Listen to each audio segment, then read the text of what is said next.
கட்டத்துல ஷைத்தான் அவங்க கிட்ட வரான். ஒரு தங்க கோப்பையிலோ வெள்ளி கோப்பையிலோ தண்ணீரை இறக்குறான். ஒரு பிரகாசமான ஒரு நூறு முன்னால வந்து நிக்குது.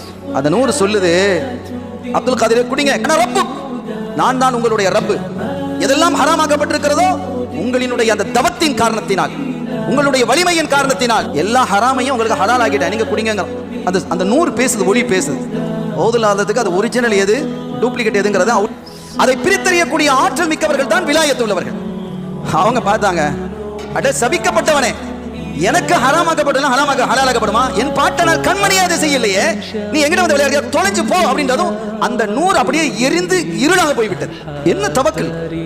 கடைசி இப்ப அவன் என்ன திருப்பி வர்றான். வந்து சொன்னா, அப்துல் காதிரே, உங்களுடைய தவக்கலினால் என்னை நீங்க வென்றுட்டீங்க. அங்கேயும் அவன் கவுக்குறான். ஓதுலான்னு சொன்னாங்க, அட இப்லீஸ், இங்கேயும் நீ என்ன கவுக்க பாக்குறான்.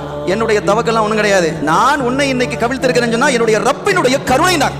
தனக்கு வரக்கூடிய எந்த ஒன்றையும் அல்லாஹ்விடத்தில் சேர்த்துருவாங்க.